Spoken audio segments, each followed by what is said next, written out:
네, 안녕하세요. 포트 한국판 편집장 정지훈 기자입니다. 네, 대한민국 축구의 역사적인 이적이 성사됐습니다. 보통 레바민, 레알 마드리드, 바르셀로나, 바이에른 뮌헨 이렇게 좀 세계 최강의 클럽으로 불리고 있는 팀인데요. 바로 바이에른 뮌헨의 우리 대한민국 국가대표 센터백 김민재 선수가 이적을 확정을 했습니다. 이적하자마자 많은 관심을 받고 있고요. 국내뿐만 아니라 전 세계적으로 많은 관심을 받고 있고 바로 또 훈련을 소화하면서 많은 이야기거리들을 남기고 있습니다. 특히 김민재 선수가 이 바이에른 뮌헨을 이적하면서 목표는 트래블이다. 사실상 리그와 컵 대회는 뭐 우승 유력한 팀이잖아요. 그 챔피언스리그에서 우승을 하면 영광의 트래블을 달성할 수 있는 클럽인데 김민재 선수도 이런 목표를 가지고 합류를 했습니다. 이적하고 이제 첫 훈련부터 바로 진행을 했는데요. 김민재 선수 중심으로 패스를 하고 또 전술을 훈련하는 장면들이 한 1시간 넘게 공개가 됐는데 그 장면들을 같이 보면서 분석해 보도록 하겠습니다. 네, 일단은 앞서서 한 장의 사진을 좀 가지고 왔는데요. 알렉스 퍼거슨, 조세 무리뉴, 안토니오 콘테, 루치아노 스팔레티 그리고 토마스 투엘 이렇게 잡아봤습니다. 유독 한국과 인연이 깊었던 이 명장들을 좀 나열해봤는데 뭐 퍼거슨 감독 설명이 필요 없는 감독이죠. 역대 최고의 감독, 위대한 명장이라 불리는 알렉스 퍼거슨 감독인데요. 박지성 선수, 우리의 캡틴, 그러니까 위대한 캡틴 박지성 선수와 맨유에 상당히 오랜 시간 호흡을 맞췄고 뭐 박지성 선수는 전술적으로 상당히 중요한 역할, 그러니까 퍼거슨 감독의 전술적인 역할에서 상당히 중요한 역할을 했던 선수로 기억되고 있고 퍼거슨 감독이 자서전에서 밝혔던 것처럼 박지성 선수를 상당히 애정하고 마지막 그 큐피어로 이적할 때도 좀 아쉬웠다 이런 표현을 했을 정도로 박지성에 대한 애정이 남달랐습니다. 그리고 요 사진이 상당히 인상적이죠. 조세 무리뉴 감독, 뭐 스페셜 원이나 불리는 감독이고 뭐 위대한 명장 중에 또 한 명인데 유독 손흥민 선수를 아끼고 뭐 전술적으로 활용을 잘했던 감독 중에 하나입니다. 이 사진이 뭔가 손흥민 선수에게 사랑에 빠졌다라는 이야기가 나왔을 정도로 유명한 사진인데요. 뭐 무리뉴 감독과 콘테 감독의 엄청난 애정을 받았던 손흥민 선수입니다. 그리고 김민재 선수는 지난 시즌 나폴리에서 스팔레티 감독과 함께했고 이번 시즌은 뮌헨에서 뭐 명장이라 불리는 투엘, 전술적인 능력이 상당히 좋은 감독으로 평가를 받고 있거든요. 이 투엘 감독과 함께하면서 어떤 역사를 써 내려갈지에 관심이 모이고 있습니다. 네, 김민재 선수는 2028년까지 뮌헨과 계약을 했고요. 이 과정에서 가장 적극적이었고 또 진심을 보였던 바이에른 뮌헨입니다. 그래서 가볍게 좀 타임라인을 좀 살펴보도록 하고 정리를 해보도록 하겠습니다. 먼저 2023년 1월, 그러니까 카타르 월드컵이 이제 끝나고 워낙 나폴리에서 전반기 때 좋은 활약을 펼쳤기 때문에 유럽 빅클럽에 대한 러브콜이 계속 나왔는데요. 좀 구체적인 보도는 1월부터 카타르 월드컵이 끝난 후 보도가 나오기 시작했습니다. 일단 첫 번째는 맨체스터 유나이티드와 리버풀이 이 김민재 선수가 7월에 발동되는 바이아웃 발동을 좀 고려하고 있다. 특히 맨유가 적극적이고 상당한 많은 관심을 보이고 있다. 김민재 선수의 이적료가 맨유가 만약 구단 그런 인수 작업이 마무리가 되면 사실 그렇게 어려운 일이 아니다라는 보도가 나오면서 맨유 리버풀이 관심을 보이고 있다라는 보도가 나왔습니다. 특히 2월에는 이제 토트넘, 그러니까 손흥민 선수의 소속팀이죠. 토트넘에서도 관심을 가지고 있다. 근데 이 과정 중에서 지금은 AS 로마를 이끌고 있는 무리뉴 감독이 토트넘을 저격하는 발언도 나와요. 토트넘을 이끌던 시절에 나는 김민재를 데리고 싶었고 토트넘 구단에 추천을 했으나 실패를 했다. 그 당시 좀 김민재 선수에 대한 높은 평가를 내렸음에도 불구하고 토트넘은 더 저렴한 선수를 데리고 왔다 하면서 또 저격 아닌 저격을 했고요. 어쨌든 토트넘도 이 비슷한 시기에 관심을 가지고 있다. 워낙 토트넘이 그 당시 이제 수비적인 문제가 많았기 때문에 토트넘이 김민재를 영입하려 한다. 관심을 보이고 있다. 이런 보도가 2월에 나왔습니다. 3월에는 이제 나폴리가 재계약 협상을 하고 있다. 아무래도 바이아웃 금액이 그러니까 나폴리를 이적한 지 1년도 채 되지 않은 시점이었는데도 불구하고 바이아웃 금액이 상당히 낮았거든요. 그러니까 어떤 클럽의 그러니까 그 클럽의 위상마다 좀 다를 수 있다라고 했지만 보통 나왔던 평가들은 한 5천만 유로에서 6천만 유로 사이다 이런 이야기가 나왔습니다. 그래서 나폴리 입장에서는 그 당시 계약을 할 때만 해도 적지 않은 금액이다 라고 판단을 했지만 김민재 선수의 활약이 워낙 좋으면서 이 바이아웃 금액이 높이거나 좀 삭제를 했으면 좋겠다라는 판단에 나폴리가 재계약 협상을 시작을 했고요. 하지만 김민재 선수는 거절을 했습니다. 4월에 맨유는 케인과 구단 매각 협상이 잘 진행이 되면 케인과 김민재를 동시에 영입할 수 있다 이런 보도가 계속 쏟아졌고요. 이 과정에서 PSG, 맨시티, 첼시도 김민재 영입전에 참전을 했다라는 보도가 계속 나왔습니다. 5월 달에는 김민재 선수가 맨유 이적을 결심했다. 이때만 해도 맨유 이적 보도가 계속 나올 때였거든요. 많은 분들이 기억하시겠지만 근데 결국에는 이 구단 매각 협상이 잘 진행되지 않으면서 좀 적극성이 좀 떨어졌고 결국에는 무산됐다 이런 보도가 나왔고요. 6월에는 아스날, 뉴캐슬은 지금 많은 또 이적 자금이 있는 구단이고요. 아스널도 지난 시즌에 아쉬움을 털기 위해서 여러 이적 시장에 상당히 많은 돈을 투자하고 있는데 아스널과 뉴캐슬들도 관심을 가지고 있다. 여기에 이제 바이에른 뮌헨이 이름이 적극적으로 등장을 했던 시기가 바로 6월 초라고 보실 수 있을 것 같습니다. 6월 15일 보도 조금 자세하게 보도를 보면 투엘 감독이 김민재 영입을 요청을 했다. 그리고 맨유가 적극적이지 않은 상황에서 미넨이 개인 합의를 시도했다. 이런 보도가 나왔습니다. 6월 20일에는 미넨이 연봉 한 140억 더 높은 금액이다라는 이야기도 많이 돌았고요. 5년 계약에 합의를 했다. 결국 이 5년 계약은 맞았죠. 어쨌든 이런 이야기가 나왔고 미넨이 적극적으로 움직이고 있다. 이런 보도가 나왔고 개인 합의 뭐 이런 부분에 대해서 합의가 됐다라고 이야기를 했습니다. 그리고 하나 더 이야기가 나왔던 거는 맨유는 이 발을 빼는 모양새다. 아무래도 매각 협상이 잘 진행되고 있지 않기 때문에 미넨이 적극적으로 움직이고 있고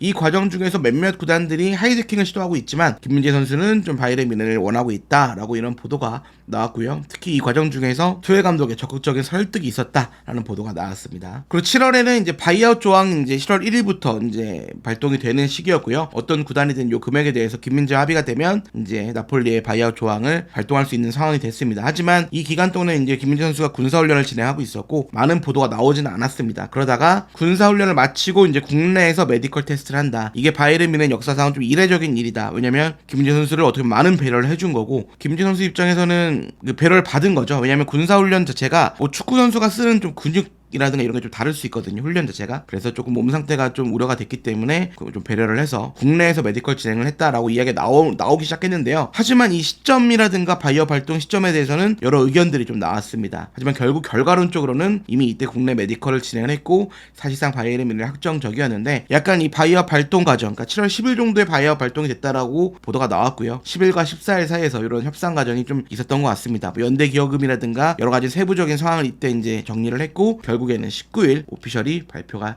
됐습니다. 뭐 이강인 선수가 PSG로 이적하면서 많은 화제가 됐는데 그것만큼이나 뭔가 김민재 선수의 이런 바이에른 뮌헨, 그러니까 세계적인 클럽이잖아요. 레바민 이런 얘기가 많이 나올 정도로 이런 클럽의 거듭 주전 센터백 그리고 역사적인 이적이 성사됐다라는 이야기가 많이 나왔습니다. 등번호는 3번을 받았고요. 2028년까지 계약을 체결했습니다. 이 과정 중에서 이제 김민재 선수는 훈련을 마치고 이제 합류를 하는 상황이었는데요. 사실은 바이에른 뮌헨 구단에서는 좀 김민재 선수를 더 배려해요. 그러니까 메디컬 테스트도 국내에서 받았고요. 그리고 굳이 그러니까 몸 상태에 대한 또 이런 우려가 있었기 때문에 좀 배려를 해서 독일로 오는 것보다는 그냥 일본, 그러니까 이제 아시아 투어가 또 이제 진행이 되잖아요. 그래서 일본에서 합류하는 것도 괜찮다라고 얘기를 했지만 김민재 선수가 직접 가겠다. 그리고 또 바이에른 뮌헨이 독일 현지에서 여러 뭐 발표라든가 이런 신입생들에 대한 발표도 있고 이번 시즌 계획 같은 것들을 이제 공개하는 자리가 있었는데 그거에 합류를 하겠다. 빠르게 최대한 합류를 하겠다. 어떻게 보면 구단의 배려를 또 김민재 선수는 반대로 배려를 해서 합류를 하게 됩니다. 이때 이제 투엘 감독과 처음 만나게 되는데요. 김민재 선수를 격하게 환영하는 모습도 있었어요. 뭐 포옹도 하고 뭐 한간에 볼을 시도했다라는 표현도 있었고요. 그리고 볼을 좀 어루만지면서 너무 격하게 환영하는 모습들이 있었고요. 그리고 구단 영상을 통해서 뮌헨에서 분명하게 행복할 거다. 그리고 김민재 선수는 이 뮌헨에서 잘할 거고 분명히 이곳 마음에 들 거고 내가 그걸 보장한다. 정말 잘할 거다라는 기대감을 드러냈습니다. 그러니까 본인이 또 약속을 하겠다라고 이야기를 하면서 김민재 선수가 꽤 오랜 시간 대화와 또 포옹도 하면서 이야기를 주고받았고 바로 훈련에 합류를 했습니다. 김민재 선수가 또 곧바로 훈련을 합류하자마자 사이클을 타면서 회복 훈련, 실내에서 훈련을 진행했는데 이 과정 중에서 우파메카노, 어떻게 보면 경쟁자이자 파트너가 될 수 있는 우파메카노가 와서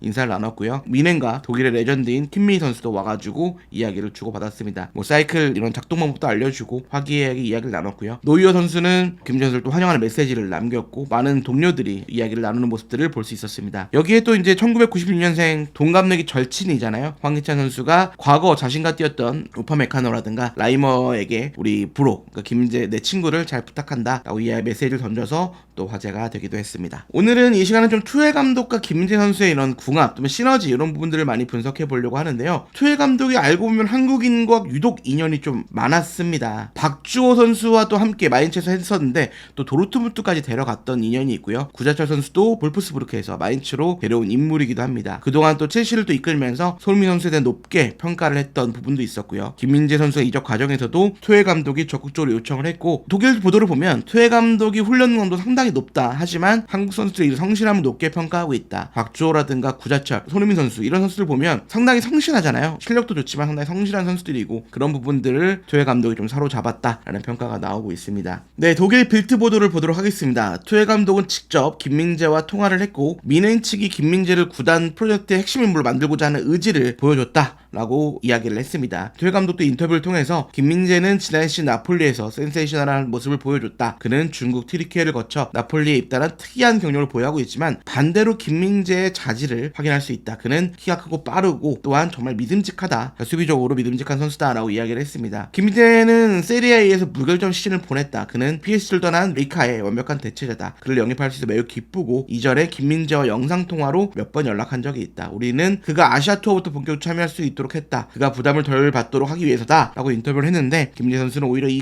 배려를 또 배려로 보답을 하면서 독일로 날아가서 구단에 합류를 했습니다. 그만큼 투엘 감독은 한국 선수들과 인연이 많은데요. 특히 김민재 선수와는 또 이제 직접적으로 영상통화도 시도하고 또 많이 설득을 하면서 어떻게 보면 맨유 이적이 근접했지만 투엘 감독이 직접 설득을 하면서 바이에른 뮌헨으로 이적을 하게 된 결정적인 계기가 됐다라는 이야기가 나오고 있습니다. 또 한 가지를 보도록 하게 되는데요. 투엘과 뮌헨이 이미 나폴리 시즌이 아니라 이미 2021년 그러니까 페네르바체에서 뛰던 시절부터 김디를 노렸고 스카우트를 파견을 했다. 독일 TZ의 최근 보도입니다. 뮌헨의 전 스카우트인 피르민 슈베글러는 이미 김민재가 페네르바체에 있던 시절부터 관찰을 했고 스카우트를 보냈다. 또한 투엘 감독 역시 첼시를 이끌던 당시부터 김민재를 지켜보기도 했고 첼시도 김민재 선수를 원했다라는 보도가 많이 나왔죠. 김민재를 향한 관심이 많았던 투엘 감독과 뮌헨이고 결국에 이번 여름에 함께하게 됐습니다. 네, 뮌헨에서 뭉치게 됐고요. 김민재 선수와 투엘 감독 모두 목표는 트래블이다 라고 이야기를 하고 있습니다. 김민재 선수도 뮌헨은 모든 축구 선수가 꿈꾸는 팀이다. 그래서 이적을 결심을 했고 경기에 많이 뛰는 게 목표고 더 나아가서는 유럽 챔피언스리그 우승을 하고 싶다. 사실 뮌헨 입장에서는 챔피언스리그만 우승을 하면 사실상 트래블이 유력한 팀이거든요. 리그와 컵대회 모두 우승해 트래블도 달성하고 싶다라는 당찬 부를 밝혔고 투엘 감독도 뮌헨을 오면서 내 목표는 트래블이다. 한번 이곳에서 트래블을 해보겠다라고 이야기를 했습니다. 김민재 선수 사진도 이제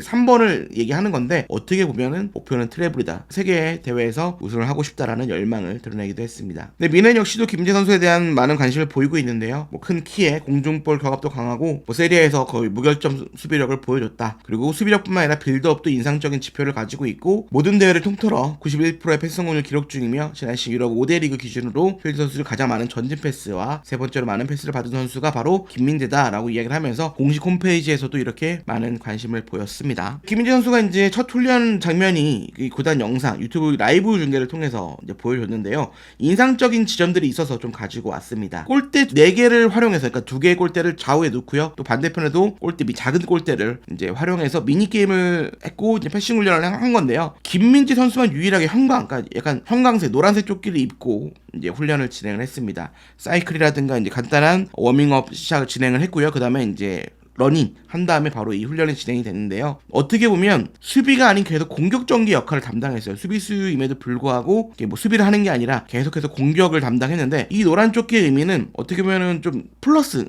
그러니까 이 선수는 어떤 팀도 계속 공을 주고받을 수가 있어요. 공격 전개를 할 때 핵심적인 역할이고 빌드업의 중심이다라는 걸 보여줬습니다. 그러니까 수비가 아닌 계속 공격 전개를 했고요. 연계 플레이의 기점이 됐습니다. 그리고 이 훈련을 하면서 이 화면이 다르잖아요. 선수들 구성이 계속 바뀌어요. 그럼에도 김민재 선수는 계속 남아서 훈련에 참여를 했고 계속 빌드업의 기점, 연계 플레이의 기점이 됐고 주고받으면서 이게 당연히 득점은 아니겠지만 미니 게임을 통해서 득점까지 하는 모습을 보여줬습니다. 어쨌든 제가 봤을 때 이 부분에 대해서는 군사 훈련을 마친 김민재 선수가 최대한 좀 공을 만질 수 있도록 배려한 게 아니냐 이런 좀 판단이 좀 들고요. 그리고 이제 이 바이에른 뮌헨에서 수비진의 빌드업의 핵심도 김민재 선수가 역할을 할 거다라는 걸 보여줬던 하나의 훈련 장면이 아닌가 싶습니다. 저는 이제 카타르 월드컵을 현장에서 취재를 했는데요. 그때도 벤투 훈련에서 이런 비슷한 패싱 훈련을 했습니다. 최대한 공간을 좁히고 골대를 놓고 미니 게임을 이제 진행을 했는데요. 패싱 훈련을 하는 거였거든요. 그때는 이 노란 조끼를 보통 어떤 선수들이 많이 입었냐면 빌드업과 패스 플레이의 중심이 되는 선수들이 입어서 어떻게 보면 깍두기 역할을 하면서 계속 공격 전개를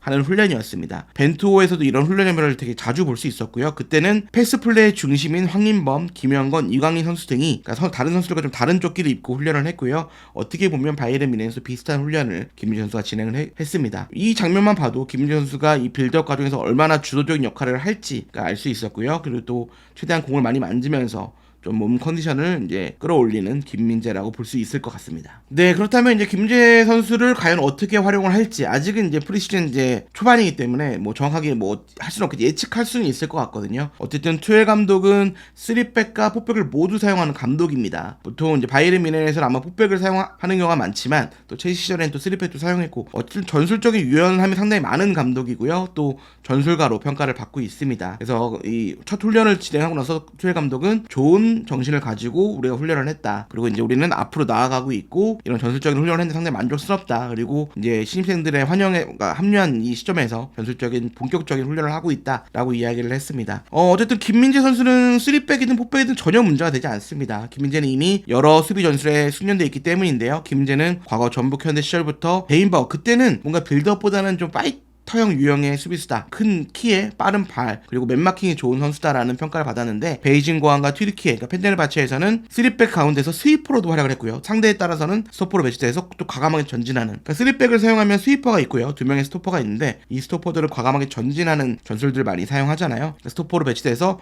과감하게 앞으로 전진해서 빌드업을 담당하는 모습도 보여줬습니다. 그리고 지난 시즌 나폴리에서는 보통은 이제 4백을 많이 사용을 했었는데요. 라흐마니의 파트너 또는 제주스와 짝을 이뤄서 센터백 라인을 구축을 했는데 이 선수의 장점은 파이터형도 되고 커맨더형도 같이 모두 겸할 수 있다라는 장점이 있습니다. 만약에 라흐마니와 좀 호흡을 맞추면 좀 더 전진해서 상대와 싸워주고 많이들 기억하실 거예요. 공이 왔을 때 김민재 선수가 과감하게 전진해서 공을 커팅하고 뺏어서 바로 전진해서 공격적인 역할을 하는 모습들을 많이 보셨을 텐데 그런 역할을 할 수도 있고요. 제주스처럼 좀 다른 유형의 파트너가 있으면 후방에 좀 이렇게 내려와서 빌드업을 담당하고 수비 라인을 컨트롤하는 역할도 충분히 할 수 있습니다. 지금 이 바이에른 뮌헨에서는 보통 이제 데리흐트와 함께 파트너를 할 것 같다라는 평가가 많이 있는데 어쨌든 이 선수가 하이브리드형 센터백이기 때문에 어떤 역할이든 다 할 수 있고 김민재 선수가 즉시 전력감으로 활용될 가능성이 굉장히 높다. 그리고 독일 현지에서는 김민재 선수를 왼쪽 센터백, 그러니까 포백에서 왼쪽 센터백으로 서로 활용하기 위해서 데려왔다. 이런 평가들이 나오고 있습니다. 김민재 선수와 투엘 감독 모두 트래블을 목표로 이야기를 했는데요. 과연 김민재 선수가 이제 합류를 했기 때문에 수비진은 어느 정도 구축이 됐습니다. 하지만 이제 현지에서는 여전히 약간 최전방 공격수가 조금 부족하다. 이런 평가가 나오고 있어요. 그래서 해리케인에 대한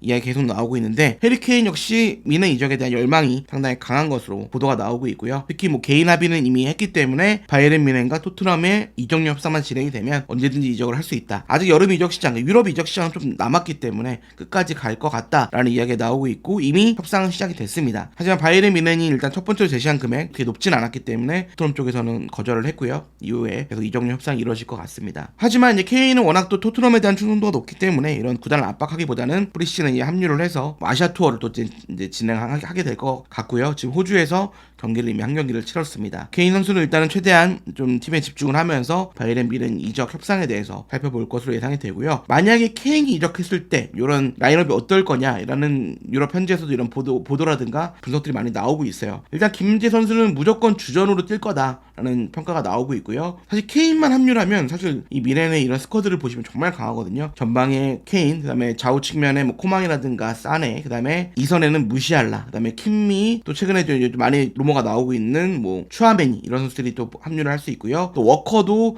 맨시틸더나 또 뮌헨에 합류할 수 있다 이런 루머가 이적설이 계속 나오고 있습니다. 이 선수들이 다 합류를 하면 뭐 데이비스라든가 김민재, 데리히트 엄청난 수비진과 함께 좋은 수비진을 구축할 수 있고 공격, 중원, 수비 모두 막강한 뮌헨이 될 수 있습니다. 사실은 맨시티 전력이 워낙 강해서 지난 시즌 트래블을 달성했지만 만약에 케인이 뮌헨에 합류하면 케인과 홀란드의 대결도 볼 수 있을 것 같고요. 김민재와 맨시티 이적 유력한 그바르디올과의 또 대결도 상당히 많은 관심이 집중될 것 같고요. 트래블을 위한 마지막 퍼즐을 뮌헨이 완성할 수 있을지 요거에 많은 관심이 집중되고 있습니다. 네, 저는 풋풋 한국판 정준 기자고요. 앞으로도 항준TV를 통해서 유럽이나 국내 축구 소식을 전달해 드리도록 하겠습니다. 감사합니다.